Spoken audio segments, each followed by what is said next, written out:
Look, there's an awful lot that is affecting everyone's lives right now. Your party's been talking an awful lot about the cost of living crisis. There's energy bills going up. We've got the boss of Centrica, who owned British Gas, saying yesterday that actually, this isn't something that's happening just for a few months. It's going to be for the next 2 years. We've got all those tax rises coming. We've got an awful lot on people's plates. People trying to rebuild their businesses, their lives, worrying about their kids staying in school, all of that. And yet it is a party almost 2 years ago that 30 or 40 people attended in the number 10 Rose Garden, which is leading pretty much every single front page today and is the concern of people. 66% of people apparently saying they want the Prime Minister to resign. I have to say, I am among those people. What can the Prime Minister say today that is going to change anything right now?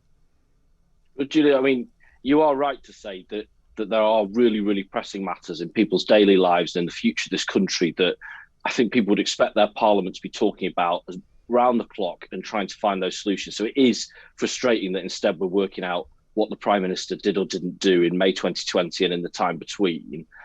What can he say today? Well, let's start with the honesty. He had a chance yesterday to come and account for where he was, whether he did attend the party at 10 Downing Street. He chose to send a junior member of the government. I think that was really feeble. He won't be able to hide today. It's Prime Minister's questions time. He now must say where he was. Did he attend that party or did he not? And, hiding behind the inquiry as he's tried to do so far and smirking his way through interviews, well, it won't do today.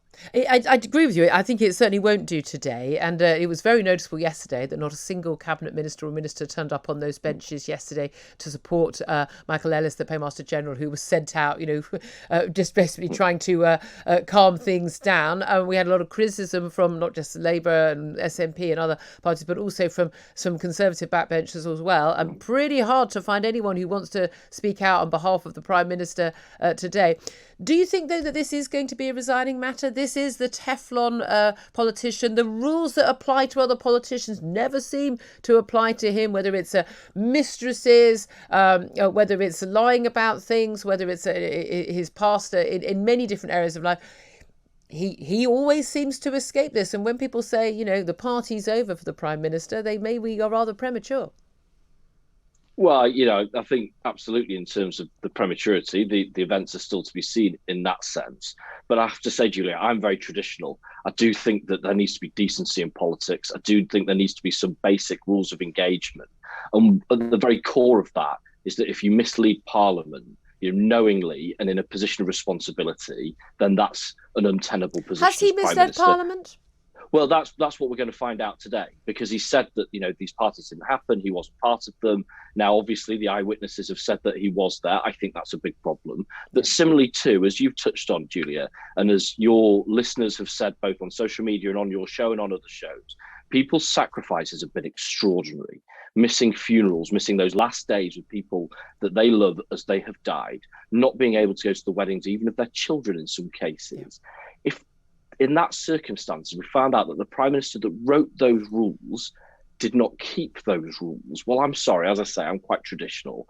I think that puts him in an untenable position. How can you lead? This pandemic isn't over yet. We hope it's coming to its end. Of course we do.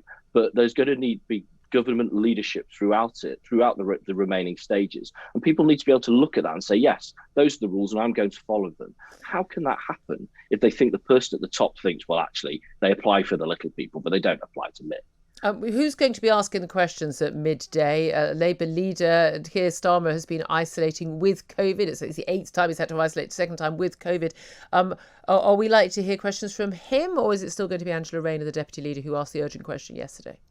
I think it's Keir today. I think he's out of isolation. I wouldn't want you to put that on the record as a resigning matter if I'm wrong, though, Julia, but that's my understanding. OK, I think, he might be awaiting his second negative lateral flow result, as I was doing last week with eagerness. Me too. I've got COVID at the moment and I'm sat at home. An awful lot of people are, aren't they? In terms of, though, a lot of criticism, there are lots of people who like me, will say, I think this is untenable. I want people who run the government and make rules for everyone else to either not only just think they're not above those rules, but also make rules which they think make sense. It suggests to me that the Prime Minister didn't think those rules were necessary for them. Why did he think they were necessary for me and my listeners as well?